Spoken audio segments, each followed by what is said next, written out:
कुछ एक इवेंट्स या शेयर्स पर जो खबरें हैं वो भी एक बार लेते हुए चलते हैं, क्योंकि बहुत सारी खबरें हैं जो कि शेयर स्पेसिफिक हैं इस वीक में। एनबीसीसी यहाँ पर आज ही एक्स बोनस हुआ है सर, 2:1, 1:2 माफ़ कीजिएगा, 2 शेयर पर 1 शेयर का बोनस मिला है। सनी सर कैसे देख रहे हैं एनबीसीसी को पोस्ट बोनस?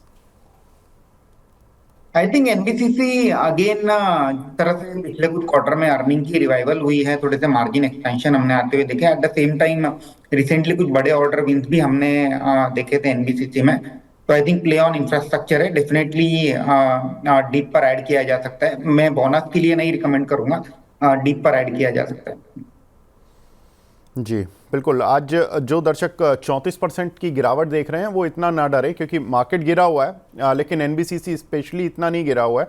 वो बोनस एडजस्टेड प्राइस है, इसलिए वो 34% आपको गिरा हुआ दिख रहा है। दूसरा काउंटर सर, जियोजित। अंशुल जी, इसमें राइट इशू का एक्स डेट है आज। 6 शेयर पर 1 शेयर का राइट इशू दिया गया था। कैसे देख रहे हैं सर जियोजित को ऑन चार्ट्स? देखिए, ये सारे काउंटर्स हमको अच्छे लग रहे हैं, चाहे वो जियोजित हो, जेएम फाइनेंशियल हो, या ब्रोकिंग रिलेटेड जितने काउंटर हैं। एक एंजल ब्रोकिंग में थोड़ा सा बाइंग क्लाइमेक्स हुआ था तो हमको ठीक नहीं लग रहा है। बाकी सारे काउंटर्स हमको बहुत अच्छे लग रहे हैं। जियोजित, जेएम फाइनेंशियल हम अपने क्लाइंट्स को रिकमेंड भी कर रहे हैं बाई के लिए, हालांकि हमने काफी नीचे के लेवल पे रिकमेंड किया था। बट अभी भी स्ट्रक्चरल तेजी बनी हुई है, तो ओवर अ पीरियड ऑफ 2-3 महीना जब मार्केट में रिवर्सल आएगा तो ये वो स्टॉक्स हैं जो आउट परफॉर्म करते हुए दिखेंगे, क्योंकि इस गिरावट में ये अल्फा जनरेट कर रहे हैं, यानी नेक्स्ट तेजी में ये लीडर साबित हो सकते हैं। तो थोड़ा सा नजरिया 3-4 महीने का अगर है तो इन स्टॉक्स को एक्यूमुलेट करके चल सकते हैं। जियोजित, जेएम फाइनेंशियल, ये 2 टॉपिक है हमारी। जी बिल्कुल। इस समय 19% गिरा हुआ है और लगभग डाउन सर्किट लगा हुआ है इस शेयर में। तो 133 रुपये 85 पैसे पर 19% नीचे है ये काउंटर आज। एक तो एडजस्टेड शेयर ही काफ़ी ख़राब हो रहे हैं और वैसे ही मार्केट भी काफ़ी ख़राब है, तो समझने थोड़ा दिक्कत हो रहा है सर। जुपिटर वैगन, हालांकि इसमें डिविडेंड बड़ा नहीं है, 1 रुपये का ही है, लेकिन रिकॉर्ड डेट आज है। सनी सर, जुपिटर वैगन चूँकि रेलवे में अंशुल जी तो काफ़ी नेगेटिव हैं रेलवे शेयर्स पर, लेकिन मैं आपका व्यू लेना चाहता हूं सर। आप कितने पॉजिटिव या नेगेटिव हैं जुपिटर वैगन को लेकर या रेलवे शेयर्स को लेकर sir? I think with in railway pack, जो रेलवे वैगन की जो कंपनीज है उस पर हमारा व्यू पॉजिटिव है। तो companies like Jupiter wagon, Titagarh और टेक्समैको, ये तीनों कंपनी में ही काफी एक अच्छे एग्जीक्यूशन हम अगले 4 से 8 क्वार्टर में होते हुए देखेंगे। आई थिंक अच्छा मौका है, स्टॉक प्राइस करेक्ट हुआ है, ग्रेजुअली पोर्टफोलियो में ऐड किया जा सकता है। हालांकि डिविडेंड बहुत छोटा अमाउंट का है, 1 rupee, not for a dividend play. But अगर किसी का इन्वेस्टमेंट हॉराइजन 12 महीने से ज्यादा का है तो डेफिनेटली ग्रेजुअली पोर्टफोलियो में ऐड किया जा सकता है। बिल्कुल। एक खबर और सर, पावर मैक इस पे 1:1 का बोनस एडजस्ट होगा कल। कैसे देख रहे हैं सनी सर आप इसको? अगेन जिस तरह से इंफ्रास्ट्रक्चर में स्पेंडिंग चल रहा है, मुझे लगता है कि again Power Mech is very well place to encash on that. Power sector को लेकर के काफी बुलिश है हम लोग, और इसी में प्रीडोमिनेटली पावर मेक का काम है। तो आई थिंक पोस्ट बोनस में भी यूजुअली हम देखते हैं कि बोनस के बाद थोड़ा से रैली होती है और उसके बाद कहीं ना कहीं स्टॉक फिजल आउट होता है। तो during that time definitely portfolio में ऐड किया जा सकता जी। एक हमारे दर्शक हैं अनुराग बंसल जी, उनका सवाल है आईआरसीटीसी पर 1024 में उन्होंने 50 शेयर लिए हुए हैं। अंशुल जी, वैसे तो आप रेलवे और इन पर सभी पर बियरिश हैं, लेकिन कोई सपोर्ट रेजिस्टेंस कुछ बता दीजिए इनको। देखिए विवेक जी, इसमें एक सपोर्ट की रेंज थी 859 और एक लो था 841। तो फाइनल 841 का सपोर्ट है, लेकिन सपोर्ट से ज्यादा आप स्ट्रक्चर देखिए, एक ऐसा अम्ब्रेला टाइप का राउंडिंग टॉप है, और इसको हेड एंड शोल्डर भी कह सकते हैं। 841 के नीचे जैसे ही ब्रेकआउट आएगा इस स्टॉक में, आप मान के चलिए कि जो गिरावट आएगी वो आएगी 720 रुपए तक। तो बल्कि फ्यूचर एंड ऑप्शन में काउंटर है, तो हमारी जो टीम है जो फ्यूचर एंड ऑप्शन वॉच करती है, 840 के नीचे वो सेल रेकमेंड करेंगे क्लाइंट्स को 730 रुपए के 735 रुपए के टारगेट के साथ। तो ये हमारे रडार में है, अगर 840 टूटता है तो हम इस पे शॉर्ट कॉल इनिशिएट करेंगे। जी। जिंदल 100 में स्टॉक स्प्लिट आ रहा है 9 अक्टूबर को। जो 2 रुपये की फेस वैल्यू है वो 1 रुपये की फेस वैल्यू रह जाएगी, तो 1:1 एक तरह से शेयर डिवाइड हो जाएगा। सनी सर कैसे देख रहे हैं जिंदल सौ पाइप कंपनीज में? हमने एक अच्छा बाइंग मोमेंटम देखा पिछले 2 सालों में, लेकिन अब क्या करना चाहिए सर जिंदल सौ में? आई थिंक डेफिनेटली बने रहना चाहिए अभी भी। Despite of such A humongous rally, मुझे लगता है कि वैल्यूएशंस अभी भी रिजनेबल है जिंदल स्टॉक में। हालांकि मैं स्प्लिट के एंगल से रिकमेंड नहीं कर रहा हूँ, प्योरली फंडामेंटल पे हम लोग बात कर रहे हैं। तो फंडामेंटली अभी भी हमें ये कंपनी अच्छी लगती है और डेफिनेटली यहाँ से 15 से 20% का रिटर्न ये एक्सपेक्टेशन रखते हुए medium to long term portfolio में ऐड किया जाता है। बिल्कुल, कुछ एक दर्शकों के सवाल भी लेते हुए चलना पड़ेगा, क्योंकि काफ़ी सारे दर्शक हैं जो आज फंसे हुए हैं। स्वप्निल जी का सवाल है, टाटा पावर पर 100 शेयर हैं 454 के। अंशुल सर क्या करना चाहिए इनको? देखिए, टाटा पावर में ब्रेकआउट आया था स्ट्रक्चर का 457 पे। फिलहाल स्टॉक उसके नीचे ट्रेड कर रहा है। 50 डे मूविंग एवरेज टेस्ट किया है 445। तो मैं 4 से 5 दिन इस स्टॉक को वॉच करना पसंद करूंगा। अगर ये 460 के ऊपर सस्टेन करता है तो ये वीक लॉन्ग्स को शेक कर देगा और उसके बाद चलेगा तो ये स्टॉक बहुत आराम से आपको 550 से 600 के लेवल दिखा सकता है। तो अगले 4 से 5 दिन में सिर्फ इस पे वेट एंड वॉच करूंगा। बुलिश बायस है, वॉच लिस्ट में है, लेकिन अब इसको स्ट्रेंथ प्रूव करना जरूरी हो गया 460 के ऊपर, तब मेरा बाइंग इंटरेस्ट आएगा। नहीं तो ये स्टॉक साइडवेज चला जाएगा 4-6 हफ्ते बेस बनाने। डाउन साइड मुझे बहुत ज्यादा आती हुई नहीं दिख रही है।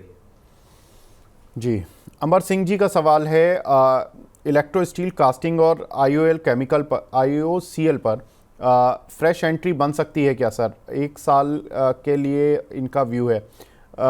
सनी सर, आप इन दोनों काउंटर में से किसी को ट्रैक करते हैं? आईओसी तो ऑफ कोर्स एक बड़ा काउंटर है, लेकिन इलेक्ट्रो स्टील कास्टिंग पर भी अगर आपका कोई व्यू हो तो?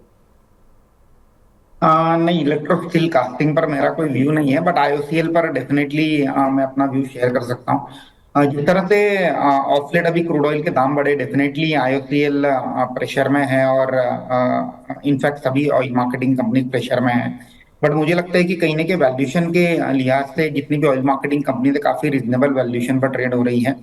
और अगर कोई medium to long term investor है तो ये अच्छा मौका है कि ग्रेजुअली पोर्टफोलियो में ऐड किया जा सकता है, क्योंकि क्रूड ऑयल की जो ट्रैजेक्टरी है, एक बार जो वॉर रिलेटेड न्यूज है कहीं ना कहीं सबसाइड होगी तो मुझे लगता है कि क्रूड फिर से कहीं ना कहीं एक लेवल पर जाकर स्टेबिलाईज हो जाएगा। तो आई थिंक अगर लॉन्ग टर्म व्यू है और कैश में लेने का व्यू है तो ही आईसीएल को देखना चाहिए। लिवरेज बेट या एफएनओ में रिकमेंड नहीं करूंगा मैं। जी, इलेक्ट्रो स्टील कास्टिंग पर अंशुल जी आपका व्यू? देखिए, इसमें मेरा व्यू कंप्लीटली नेगेटिव है। सितंबर के महीने में 4 महीने के हाई के ऊपर फेलियर दिया था, बेरिश शूटिंग स्टार बना था जिसको फॉलो थ्रू मूव मिल रहा है। तो टारगेट इसका बनता है बेरिश शूटिंग स्टार का स्विंग लो, जो कि 134 रुपए पे है, टू बी प्रिसाइज 134.4। तो 134 रुपए आते हुए दिख रहा है, लेकिन बहुत कम चांस है कि वहां पे सपोर्ट लेगा। ये गैप छूटा हुआ है समवेयर अराउंड 106, तो ये 106 रुपए आता हुआ दिख रहा है। आउटराइट इमीडिएट आपको एग्जिट कर लेना चाहिए। बिल्कुल।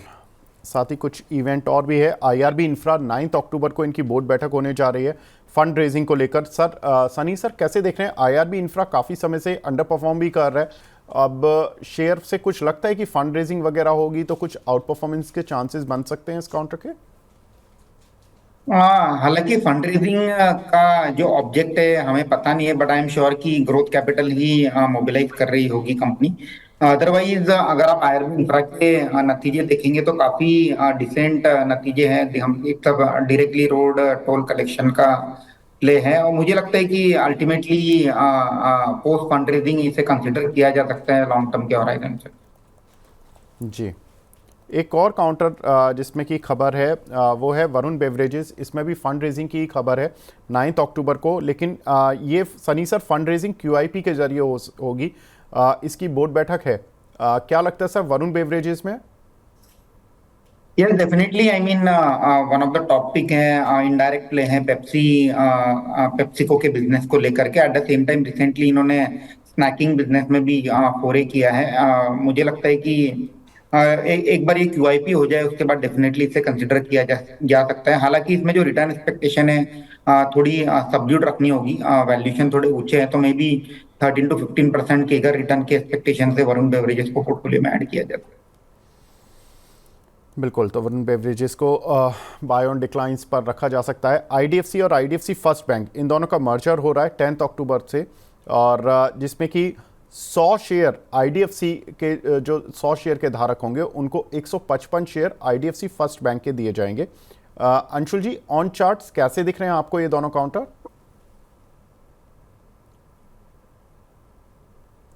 अंशुल जी, आप सुन पा रहे हैं मुझे? आवाज आ रही है सर? जी बिल्कुल। अंशुल जी, आप जी जी, आपकी आवाज आ रही है। देखिए, ये दोनों काउंटर कंप्लीटली डेड वाली, जी, ये दोनों काउंटर कंप्लीटली डेड वाली कैटेगरी में है, तो हमारी वॉच लिस्ट में बिल्कुल नहीं है। बल्कि किसी भी वक्त इन काउंटर्स में एकदम से एग्रेसिव सेल ऑफ आता हुआ दिख रहा है, तो मैं अवॉइड की सलाह दूंगा। अगर आपके पास नहीं है तो मैं एग्जिट की सलाह दे रहा हूँ। जी, सनी सर, आपका क्या मानना है? ये मर्जर कुछ वैल्यू क्रिएट किसी काउंटर पे करेगा, या लॉन्ग टर्म में पहले ये डिमर्ज हुए थे, अब मर्ज हो रहे हैं, क्या फायदा हुआ ये शायद आप ही बता पाएंगे सर।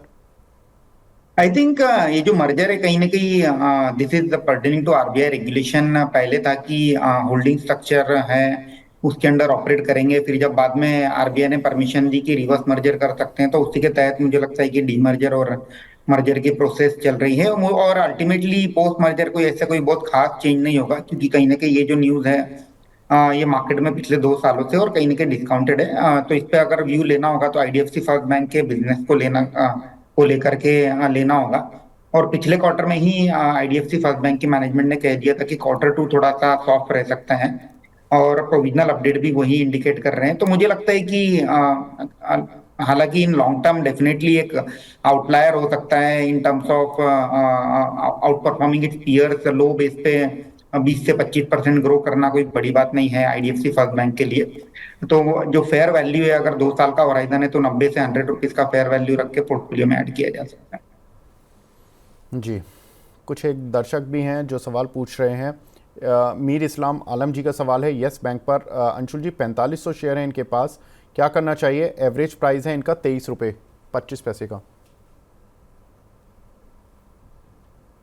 देखिए, एग्जिट की सलाह रहेगी, यहाँ से निकल जाना काफी बेहतर रहेगा। आप जितनी जल्दी, देखिए, अंडर परफॉर्मिंग काउंटर्स में अब आपको बहुत ज्यादा सवाल पूछने की जरूरत नहीं है, जितनी जल्दी आप निकलें। अब एक सवाल रहेगा कि अंडर परफॉर्मिंग काउंटर आप किसको मानते हैं। आप 3 महीने का हाईएस्ट हाई पकड़िए, वहां से 10% घटाइए। अगर उससे ज्यादा नीचे है आपका स्टॉक तो अंडर परफॉर्मर है, और मार्केट में अगर गिरावट गिराती है तो आपका काउंटर मार्केट की गिरावट से ज्यादा गिरेगा। परसेंटेज में अगर मार्केट 2% गिरता है और आपके पास मिड कैप काउंटर है तो वो 8 से 9% सरकेगा। वहीं स्मॉल कैप काउंटर है तो वो 20% तक भी सरक सकता है। तो एक बार के लिए अंडर परफॉर्मिंग काउंटर से निकल के आपको कैश पे आना चाहिए। मार्केट के रिवर्सल में जहाँ रिलेटिव स्ट्रेंथ होगी वहां जल्दी पैसा मिल जाएगा, या फिर सेफ साइड आप लार्ज कैप्स में, मेटल स्टॉक्स में पार्क करके छोड़ दीजिए। जैसे रिवर्सल आएगा मिडिल काउंटर्स में तेजी आ जाएगी, तो इससे क्लियरली एग्जिट की सलाह रहेगी।